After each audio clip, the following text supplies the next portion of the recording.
Vamos então continuar no nosso panorama de Jeremias. Lembrando que é um panorama, então a gente não vai poder se deter muito. E hoje, em especial, eu queria falar da carta que Jeremias escreve para as pessoas que estão no cativeiro.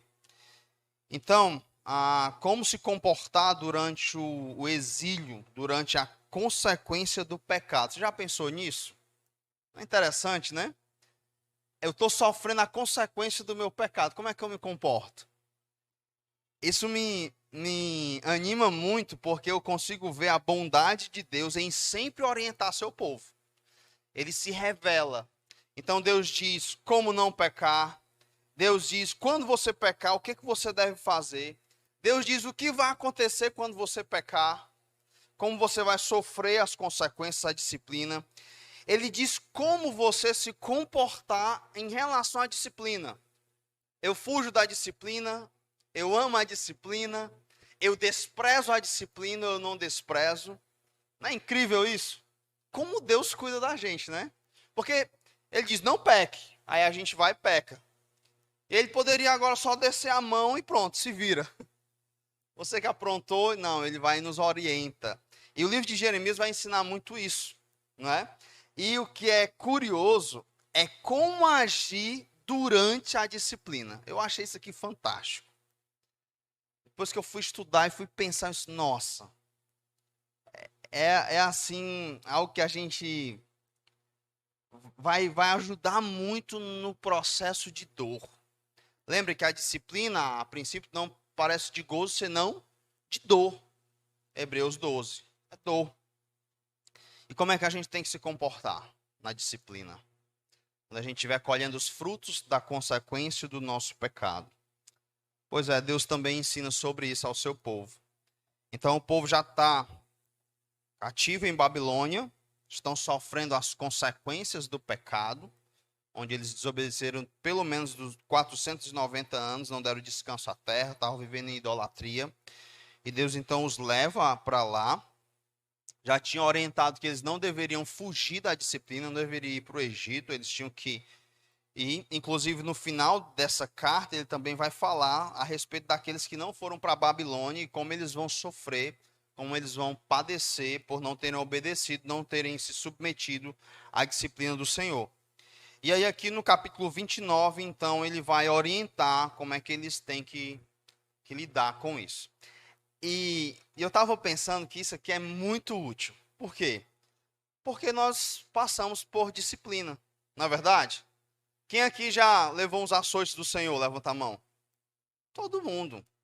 Qual crente que nunca apanhou do Senhor? Se você nunca apanhou, tem um problema aí, né? Você não é filho. Então, a gente sempre leva açoites do Senhor. E aí o Senhor amorosamente nos ensina em como nós devemos nos comportar durante esse período. E claro, nos dá esperança que esse período não é para sempre. Como Deus é bom. Então vamos orar mais uma vez e aí a gente começa então a ver essa carta. Senhor, nosso bom Deus, nós te louvamos e te agradecemos por tua bondade. Como tu és um Deus incrível, amoroso, um Deus presente. Nunca estamos só. Seja quando estamos caminhando no reto caminho, seja quando os nossos pés se desviam, o Senhor estará lá para nos açoitar e para nos orientar durante esse período de dor. Obrigado, Senhor. O Senhor é um Pai maravilhoso, que nunca abandona seus filhos, mesmo quando eles são rebeldes. Te louvamos por isso. No nome santo e precioso de Jesus Cristo. Amém. Então, Jeremias 29, do 1 ao 3, vai ser a introdução da carta ali. Diz o seguinte, só para vocês entenderem que era uma carta. São estas as palavras da carta que Jeremias, o profeta, enviou a Jerusalém, ao resto dos anciãos do cativeiro, como também aos sacerdotes, aos profetas e a todo o povo que Nabucodonosor havia deportado de Jerusalém para a Babilônia. Depois que saíram de Jerusalém, o rei Jeconias, a rainha mãe, os oficiais, os príncipes de Judá e Jerusalém e os carpinteiros e ferreiros. A carta foi mandada por intermédio de Elasa, filho de Safã, e de Gemarias, filho de Uquias, os quais Edequias, rei de Judá, tinha enviado à Babilônia, a Nabucodonosor, rei da Babilônia, e dizia. E aí ele vai começar a falar agora do conteúdo da carta. Nessa parte introdutória é possível perceber que durante esse período, esse processo de serem levados para a Babilônia, muitas pessoas morreram. E às vezes isso vai acontecer. No período da disciplina, Deus vai pesar a mão. Nós aprendemos no último domingo que em Corinto muitas pessoas estavam fracas, doentes, e não eram poucos que dormiam, se referindo à morte deles. E o Senhor diz que ele estava disciplinando o seu povo para que eles não fossem condenados com o mundo. E aqui essa carta é escrita para o resto dos anciãos do cativeiro. Muitos morreram. E a Babilônia não era coisa fácil. A Babilônia desobedeceu às regras, é morte. Vocês devem lembrar que os amigos de Daniel, por não se prostrarem diante da estátua do rei, eles iam morrer. E Deus os salvou. O próprio Daniel, por não ter obedecido a ordem de não orar por um mês, também foi lançado na cova dos leões para morrer. Então a Babilônia não tolerava crentes desobedientes ao regime da Babilônia. O negócio era sério. E às vezes, durante esse período da disciplina, vai ter muita dor. Se você ler o livro de Lamentações de Jeremias, você vai ver o quanta dor está envolvida ali naquele período. E aí no verso 4, ele começa então o conteúdo da carta. Ele diz: assim diz o Senhor dos Exércitos, o Deus de Israel, a todos os exilados que eu deportei de Jerusalém para a Babilônia. A primeira lição que nós vamos aprender essa manhã, nessa carta, é libertadora. Porque no período de dor,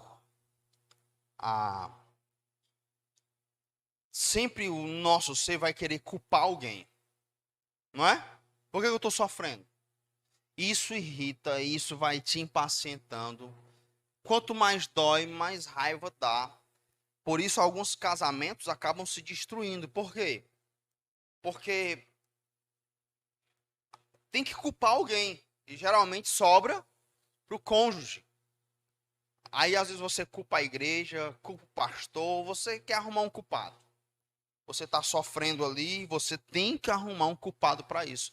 Para descarregar a sua raiva. E aí lembra que, em ultimidade, essa raiva é sempre contra Deus. Por quê? Aqui fica muito claro o que Deus diz. Eu deportei vocês. Eu é que mandei vocês para a Babilônia. Assim diz o Senhor dos Exércitos. A todos os exilados que eu deportei. Então imagina eles lendo essa carta agora. Eles já tinham sido avisados disso.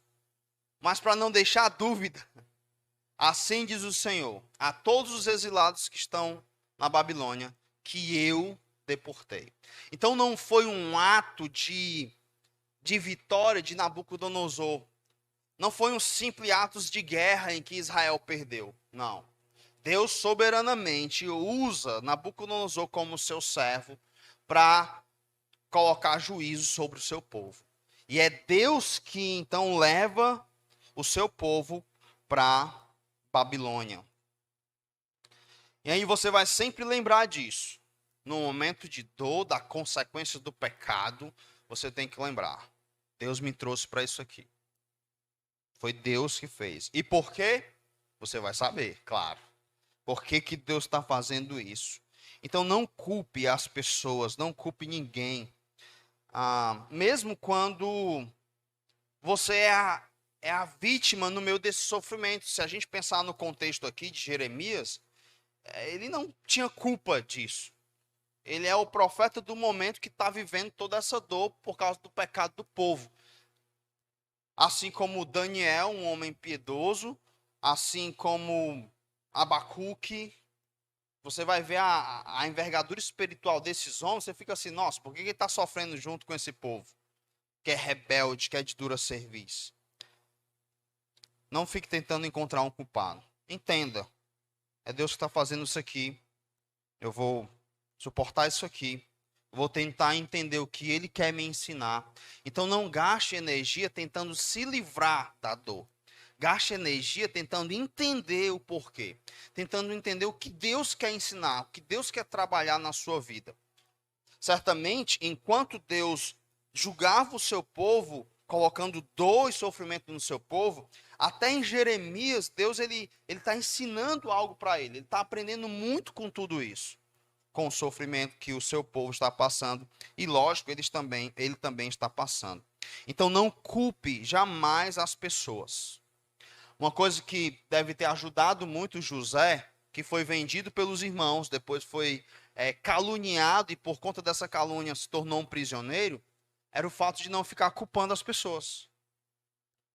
Porque você vai perceber que alguém que fica culpando as pessoas num período de amargura se torna uma pessoa pior do que o que era e não aprende a lição. E aí vai querer brigar com todo mundo e espantar todo mundo de perto de si. Então, por favor, não façam isso, não culpe as pessoas. Vocês vão lembrar de Davi, né? Quando ele pecou. E aí tem uma cena que me marca muito, é quando Simei fica jogando pedra em Davi, praguejando contra Davi. E Davi tinha como se livrar daquilo, daquele sofrimento.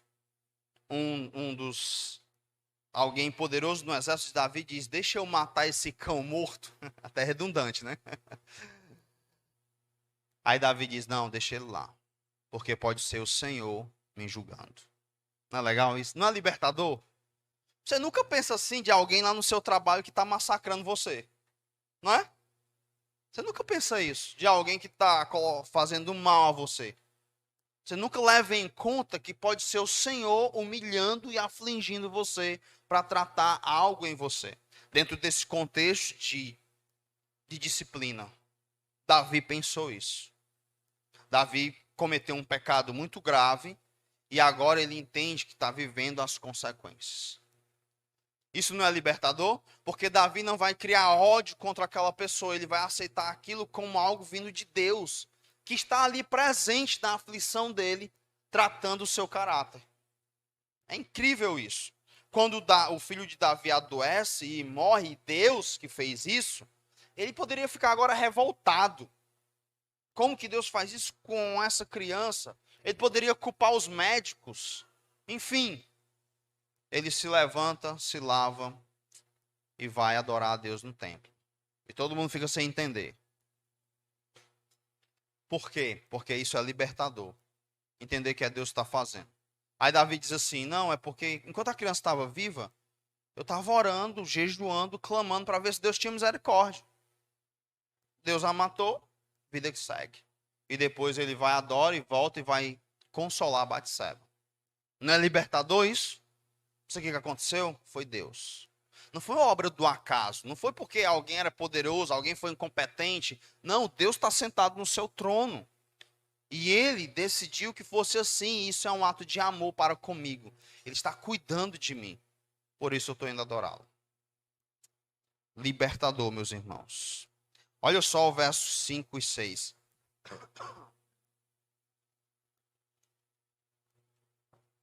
Edificai casas e habitai nelas. Plantai pomares e comei o seu fruto.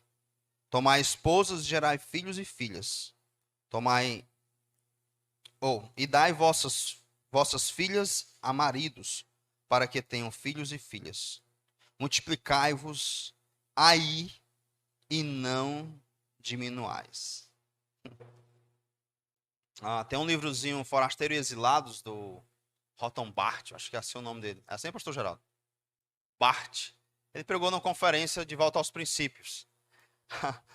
Aí ele diz que o povo, quando leu essa parte da carta, ele disse assim, de 0 a 10 para um nível de loucura, eles classificaram Jeremias com o número 25. Como é que o cara diz para a gente fazer isso aqui na Babilônia? Vocês vão lembrar do salmo lá, que os que levaram eles prisioneiros diziam, cante-nos uma das canções de Sião. Como vamos cantar o canto do Senhor em terra estranha? Se eu me esquecer de ti, ó Jerusalém, que a minha mão se resseque, que a minha língua se apegue ao paladar, ao céu da boca, né? Para eu nunca cantar. Ele faz uma oração imprecatória contra si mesmo. Então era inconcebível conseguir viver normalmente na Babilônia. E aí Jeremias vai e escreve isso para eles. Ei, vocês vão construir casas, vocês vão viver aí. É como se Jeremias dissesse assim, pessoal, vida que segue. Vão viver, vai ser assim. Vai ser sola, sofrimento, 70 anos de cativeiro. E aí vocês não devem agora se paralisar. Não fiquem com autocomiseração. Diga não à depressão. E vai. Incrível isso, né? Vocês estão aprendendo como é que a gente vai passar pela disciplina do Senhor? Porque às vezes a disciplina ela vai demorar. Às vezes a gente comete pecados irreversíveis. Irreversíveis. Você vai carregar para o resto da sua vida aqui. Não é? Às vezes uma gravidez indesejada durante o namoro ou uma traição, coisa do tipo, dá para se livrar disso? Você se arrepende e o problema está resolvido? Não. Você vai carregar isso até o fim da vida. E como é que você faz? Você vai ficar sempre choramingando, desanimado, não vou mais fazer nada, não vou mais seguir com a vida, não vou mais trabalhar. Não. Você entende o que o Senhor está fazendo, agradece a Ele pela misericórdia dele de não nos julgar segundo nós merecemos, porque os açoites do Senhor há sempre amor, misericórdia, bondade, e aí você continua. Abandona o pecado e continua. Então façam casas para vocês, tenham filhos. Não vou deixar meu filho se casar só quando eu retornar para Jerusalém. Alguns nem iam retornar, iam morrer aqui na Babilônia. E aí, eles tinham que viver lá. E agora o Senhor diz, então, façam casas para vocês, se multipliquem aí, nesse lugar de disciplina. Incrível. Verso 7. Procurai a paz da cidade, para onde vos desterrei, e orai por ela ao Senhor, porque na sua paz vós tereis paz. Aqui eles leram o nível de loucura de Jeremias foi para 50. Como é que eu vou orar por esse povo? Vocês vão lembrar bem de Jonas, que cria os ninivitas no inferno. Agora Jeremias, inspirado por Deus, está dizendo, orem por Babilônia. Orem pela paz na Babilônia. Orem por ela. O instrumento que Deus usa para a disciplina não deve ser odiado por você. Não deve ser odiado. O Bart vai dizer também, uma frase que eu achei interessante dele, que o amor que está envolvido na disciplina de um filho de Deus é o mesmo amor que estava lá na cruz. Não é incrível isso? São os açoites do amor. Não, Deus não mudou. O Deus que sacrificou seu filho, que derramou sua ira sobre o seu filho para salvar a mim e a você, e nos tornar filho, nos dá o poder de sermos feitos filhos de Deus. Esse amor empregado na cruz é o mesmo amor empregado enquanto ele nos açoita. Ele não está nos unindo, nos odiando nesse momento. Ele continua nos amando. Deus, ele não nos pune, ele puniu Cristo. Ele nos disciplina. São duas coisas diferentes. Mas o fato é que Punindo Cristo, ele está nos amando. E nos disciplinando, ele está nos amando com o mesmo amor. Como nós somos privilegiados. Como nós somos privilegiados, meus irmãos. Então não odeie o instrumento que Deus está usando para disciplinar você. No meio desse furacão, dessa dor, você vai ter uma vida de oração. Deus chama o seu povo para continuar tendo relacionamento com Ele. É interessante que essa vida de oração, na carta, vai se repetir. Deus, ele não está expulsando os seus filhos de casa. Eles continuam sendo filhos de Deus, mesmo no momento de disciplina. Deus continua amando cada um deles e os chamando a ter uma vida de oração. E aí vocês vão lembrar que vida de oração implica, na sua maior parte, em relacionamento com Deus. Orem, orem a mim pela paz da cidade, porque na paz dela vocês terão paz. Às vezes, no momento da disciplina, infelizmente, nós deixamos de orar. Nos afastamos da igreja, deixamos de congregar, quando a gente devia estar buscando mais ao Senhor. Nosso coração se revolta contra tudo e todos. E a gente acaba perdendo tudo isso e não aprendendo a lição. Então, desenvolva uma vida de oração. Verso 9 diz o seguinte. Verso 8 eu não li. Porque assim diz o Senhor dos Exércitos, Deus de Israel: não vos enganem os vossos profetas que estão no meio de vós, nem os vossos adivinhos, nem deis ouvidos aos vossos sonhadores, que sempre sonham segundo o vosso desejo, porque falsamente vos profetizam eles em meu nome.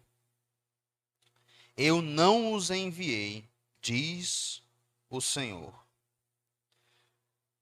No momento da disciplina, da dor,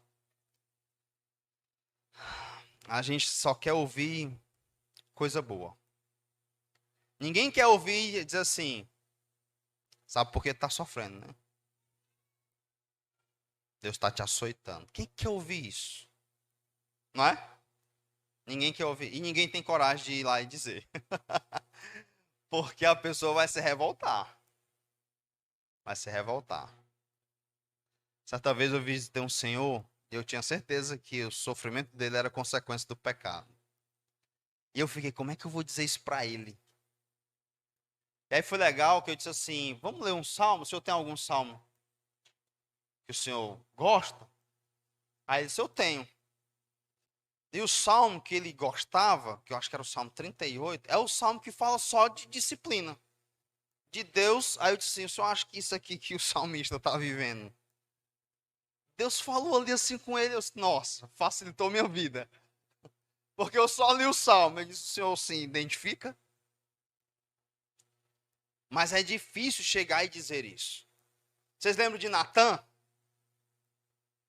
E aí Natan tem todo um jeitinho, né? Conta uma história.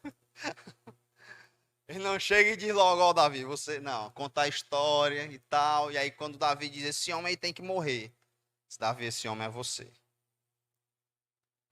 Você merece morrer. Por causa do seu pecado. E aí vai e fala da consequência do pecado. Nesse momento de dor, a gente quer ouvir o alívio logo. Por isso que igrejas da prosperidade, elas crescem rápido. Porque elas oferecem de forma mentirosa aquilo que as pessoas querem. Então ofereça riqueza e saúde, a igreja cresce. Ofereça isso com uma oração. Ou uma oferta que a pessoa dá. Mentira. Os profetas estavam dizendo aqui, não vão para a Babilônia, fiquem aqui, Deus vai salvar vocês. Ficam enganando o povo. Jeremias vai falar sobre isso logo no início do livro. Fica enganando o povo. Não, Deus vai descer a mão sobre vocês. Deus vai julgar vocês. E Jeremias vai viver essa guerra com os falsos profetas. E agora ele escreve, eles já estão lá, na Babilônia. E agora ele está escrevendo e dizendo, olha o amor de Deus aí. Dizendo de novo, não acreditem neles, eu não os enviei, eles estão mentindo. E qual era a promessa deles? É que eles iam voltar logo para Babilônia, para Jerusalém. Logo isso ia passar. É o que muitos pastores até sinceros acabam dando falsas esperanças. Às vezes chega para a pessoa e diz, não, vou fazer uma oração agora e tudo vai se resolver. Nós vamos orar aqui e tudo vai se resolver. Você não sabe nem da história. Você não sabe nem por que está acontecendo aquilo. Igual os marinheiros lá que receberam Jonas no mar. Eles não tinham a menor ideia por que daquela tempestade, se Jonas não o revelasse. Então, cuidado com as falsas promessas. Não acredite nas mentiras da sua mente, do diabo, do mundo e dos falsos profetas. Vocês lembram de Asaf? Asaf, quando ele estava longe do Senhor, seus pés quase resvalando, no Salmo 73, ele acredita em várias mentiras que a própria mente dele produzia. Então ele acreditava que os ímpios não adoeciam, que sempre tranquilos aumentam suas riquezas. Isso é tudo mentira. Não é assim a vida do ímpio. Ele adoece, ele não vive uma vida tranquila, mas Asaf acreditava que era assim. Asaf olhava para si como um crente e dizia, toda manhã eu sou castigado. É assim a vida do crente? A gente é castigado toda manhã? Pelo que eu saiba, eu sou abençoado com um belo café que eu não mereço. Mas Asaf estava acreditando nessas mentiras. E às vezes, no momento da disciplina, nossas mentes vão construir mentiras. Uma das mentiras é que a gente não merece passar pelo que está passando. Isso é mentira. Você merece passar pior do que isso. Nunca esqueça disso. Se Deus está disciplinando você, está açoitando você, agradeça. É graça, é misericórdia, é amor. Se não me falha a memória, Neemias ora assim. Senhor, obrigado porque o Senhor não nos julga segundo nós merecemos. Nós merecemos bem pior do que isso. Como dizia R6 Pro, quando as pessoas perguntam, por que Deus mandou o tsunami? Não, a pergunta não é essa, é porque Deus mandou só o tsunami. A humanidade merece bem mais do que isso. Vários tsunamis. E Deus, na sua graça, Ele manda só um, para ver se o povo se acorda e percebe que há algo errado no mundo. Não acredite, meus amados irmãos, nas mentiras que os falsos mestres vão ensinar. Uma dura verdade que nós precisamos aprender é que, geralmente, a verdade não é aquilo que gostaríamos de ouvir. Principalmente quando estamos em disciplina. A gente não quer ouvir a verdade. A gente não quer que ninguém chegue para nós. A gente não gosta de Natãs. Que chega e diz, ó, sabe por que tu tá sofrendo aí? Por causa do teu pecado. Ninguém gosta de pessoas assim. Mas a gente devia amar Natã. Sabe o que Davi faz com Natã? Mata Natã, não. Dá o outro filho dele para Natã cuidar. Eu posso confiar nesse cara.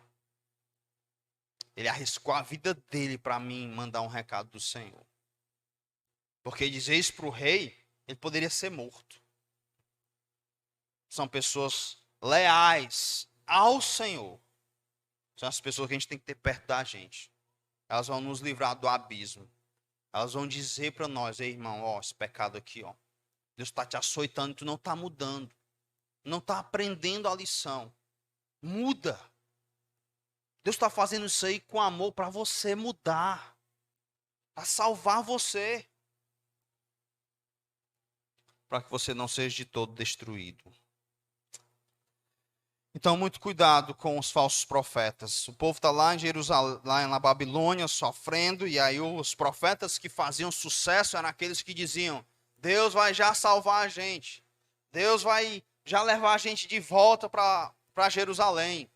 Não se preocupem, logo, logo, arrumem suas. Não construam casas. Jeremias está louco. Não construam casas. Não se acomodem aqui, logo, logo vocês vão voltar. E Deus vai dizer: eu não os enviei. Eles não profetizam em meu nome. E aí Deus então no verso 10 diz: assim diz o Senhor, logo que se cumprirem para a Babilônia 70 anos, atentarei para vós outros e cumprirei para convosco a minha boa palavra, tornando a trazer-vos para este lugar. 70 anos. Irmãos, às vezes a consequência do nosso pecado vai levar uma vida inteira. Uma vida inteira. Você já pensou nisso? Isso devia encher nosso coração de temor. Porque a gente brinca com o pecado, né? Vai brincando, acha que dá para ir levando, empurrando com a barriga. Cuidado. O Deus que cuida de nós, ele não é um pai irresponsável. Ele está atento. Ele ouve até o nosso coração. Em Malaquias, quando o povo cogitava as coisas, sussurrava, ele estava ouvindo e atentando para as palavras deles. Deus está atento, cuidando dos seus filhos. Ele planejou isso na eternidade, nos tornar a imagem do seu filho. Todas as coisas vão cooperar para esse bem. E Deus fará o que for necessário para moldar o seu povo. Um dia Cristo irá nos apresentar uma igreja irrepreensível, sem ruga, sem mácula, santa. E Ele está trabalhando duro nesse projeto. Então não brinque com o pecado. Ele não está de brincadeira. A terra ia ter o seu descanso. Foram 490 anos sem descanso, sem um ano sabático. Agora ele está dizendo, depois de 70 anos vocês voltam. Não acreditem nesses falsos profetas. Deus açoita, Deus julga o seu povo para que ele não seja condenado com o mundo, vai dizer 1 Coríntios. Deus está atento, cuidando de nós. E às vezes a consequência do nosso pecado vai levar anos para que ele ensine o que ele quer ensinar. Então construam casas. Vocês vão morar aí por um bom tempo. Alguns de vocês vão morrer aí. Daniel é um deles. Que mesmo quando o povo retorna, ele vivo, acredita-se que 2 anos depois ele morre na Babilônia. Ele não retorna. E muitos outros ficaram lá. Precisamos entender que o nosso bom Deus faz parte do tratamento dele, a disciplina. E levar isso em consideração. A igreja do Senhor, ela perde muito com isso. Por quê? Porque nós não levamos em consideração a disciplina do Senhor. E essa disciplina é para endireitar nosso caminho. É para nos chamar à sua santidade, vai dizer Hebreus. Mas aí a gente vai achando que não. Achando que não é assim. E aí você nem sequer leva em consideração. E isso, na maioria das vezes, nos leva para uma vida de pecado. Uma vida sem temor, sem reverência, sem respeito a Deus. Por quê? Porque Deus é um pai bobão. Você faz e acontece. Faz ele de bobo. Você já viu aquela criança que apronta, né? Toda criança faz isso. A minha também fez. Aprontava. Aí eu ensinei para ela que ela tinha que pedir perdão. Aí, quando ela via que ia ser disciplinada, perdão, perdão, perdão, só para não ser disciplinado.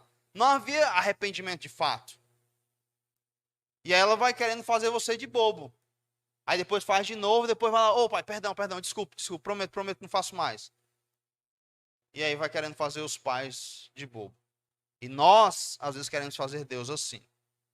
A gente vai brincando com o pecado e tudo, e sem arrependimento genuíno, acha que falar da boca para fora vai resolver tudo. Deus está vendo tudo isso. E Ele vai cuidar de nós. Irmãos, Romanos 8, 28. Os que de antemão, todas as coisas cooperam para o bem daqueles que amam a Deus, daqueles que são chamados segundo o seu propósito. Aí ele diz assim, ó, os que de antemão conheceu, também os predestinou, lá na eternidade passada. Nos predestinou para quê? Para sermos conformes à imagem do seu Filho. Ele planejou isso lá na eternidade. Ele nos predestinou para sermos parecidos com o Filho dele.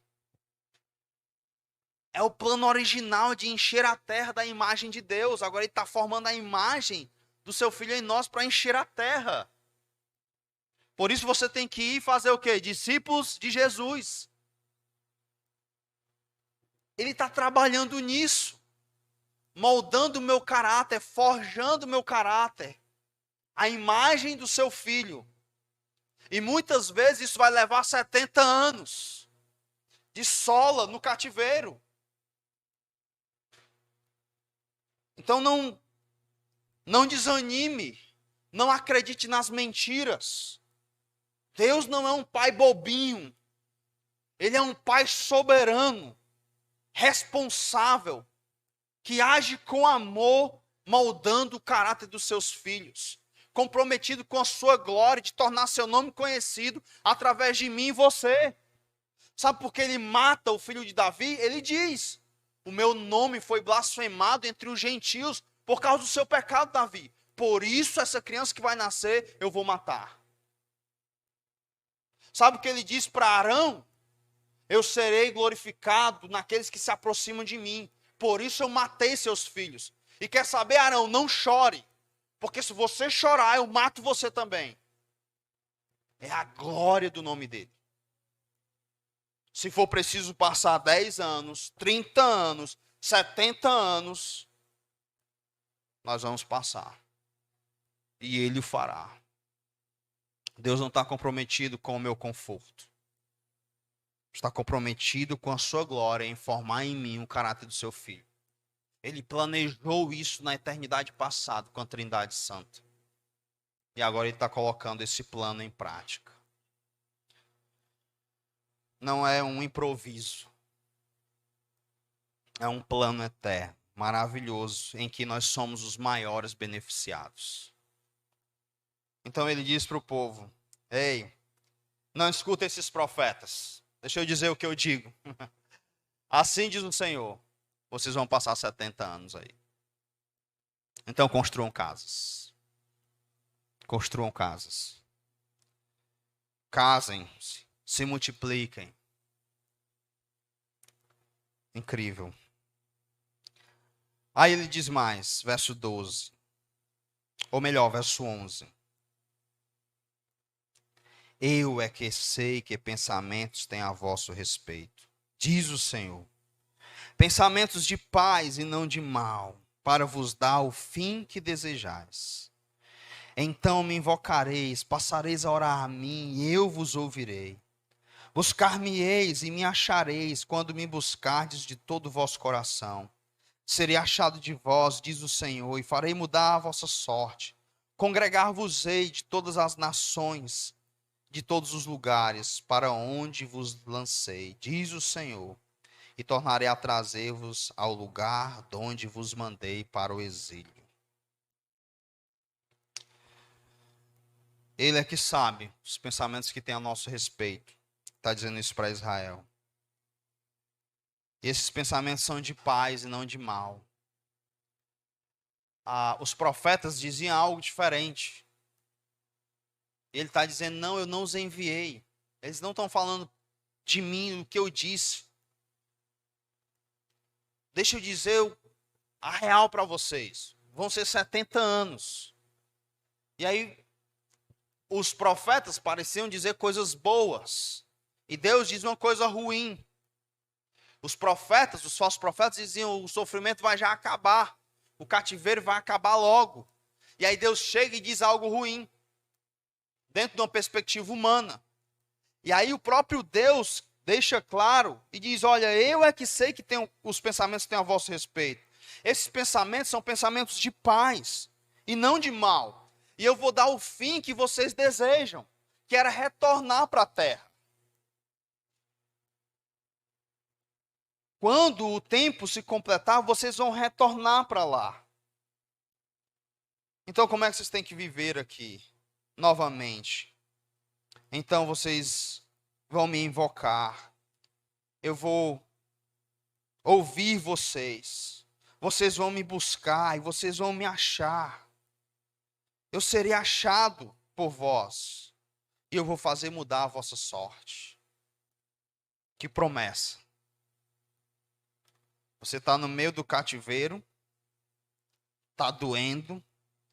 Está na disciplina. Está judiando. E o Deus que está açoitando, ele está dizendo, ei, isso aqui não é maldade. É um bem que eu estou fazendo a você. Eu vou dar para você o fim que você deseja. E o que eu acho incrível fazendo a aplicação para a igreja agora, é que esse fim que nós desejamos, que é o que a teologia bíblica que Barth faz, que nós estamos num cativeiro, esse fim que nós desejamos, não é porque o nosso coração produziu esse desejo, é porque Deus mudou o nosso coração, que seria a nova aliança do capítulo 31, que nós fomos beneficiados. Essa mudança do nosso coração, que ele imprime na nossa mente e no nosso coração a sua lei, nos faz desejar estar com ele. Nos faz desejar o nosso lar celestial. Nos faz desejar não pecar mais contra ele. Por isso Paulo vai dizer que queria se despir dessa habitação terrena. Estar logo com o Senhor. E isso que ele colocou no nosso coração, essa transformação de desejo, ele a suprirá. Ele vai dar o fim que nós desejamos. É disso que se trata. Nós um dia estaremos no nosso lar, com o nosso Deus, num lugar onde nunca mais precisaremos ser disciplinados, porque a presença do pecado será removida de nós para sempre. Receberemos um corpo glorificado. O pecado não fará mais parte da nossa vida.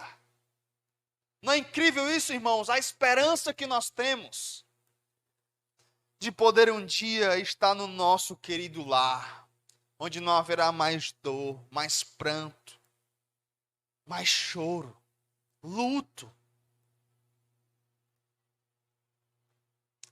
É a bondade do Senhor. Então, se você está sendo disciplinado pelo Senhor, lembre disso. Não é para sempre. Não é para sempre. Como eu gosto de dizer, curta a dor, porque envolve amor. Deus está amando você.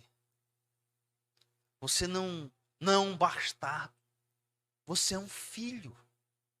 Ele ama. Ele está ali presente. Ele está ali para açoitar. Porque ele é um pai presente que cuida, que se importa, que está atento.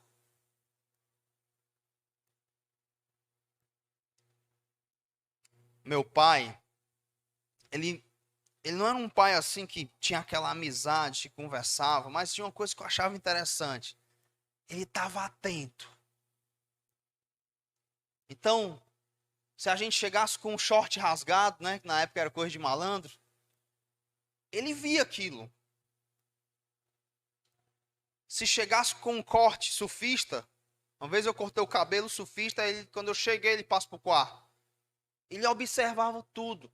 Se a gente chegasse com um brinquedo, Ele sabia quais eram os nossos brinquedos, se bem que era pouco.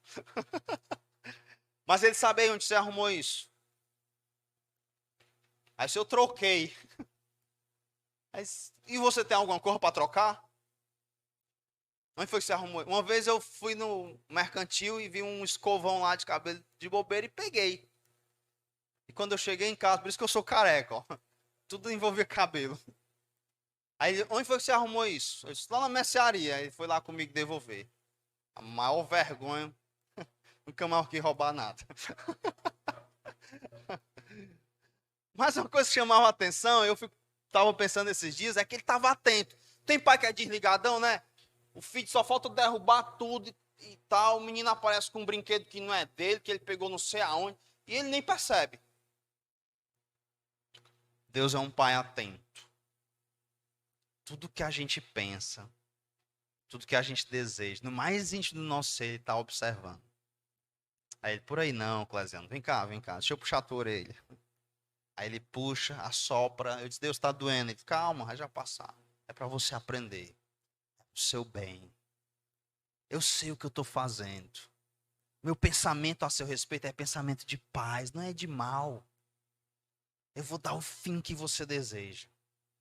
Um dia você vai ser livre de tudo isso. Um dia você vai sair do exílio, desse mundo quebrado. Que o Senhor nos ajude, meus amados irmãos, a receber a disciplina e a aprender suas orientações nesse momento de disciplina. Vamos orar?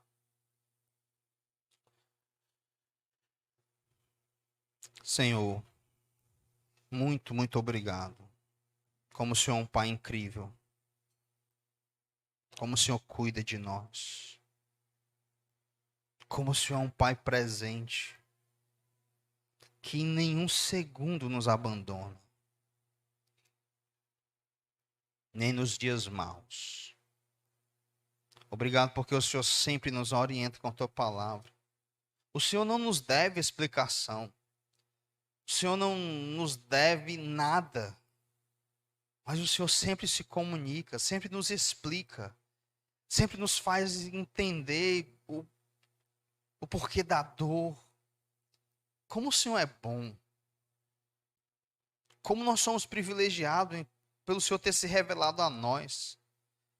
Ter se feito conhecido a nós. Ter nos incluído na tua família.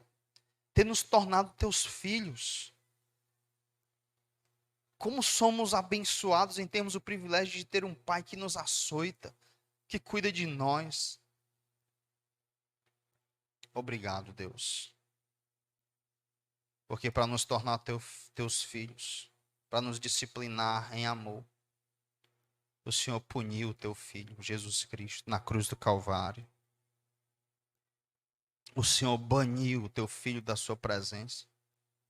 O Senhor fez teu filho beber o cálice da maldição, para que pudéssemos beber o cálice da bênção.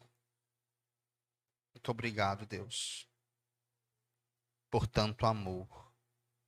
Nos ajuda, Senhor, a vivermos em santidade e quando caímos em pecado nos corrige e nos ajuda a aprender com a correção. Em nome de Cristo nós te oramos. Amém.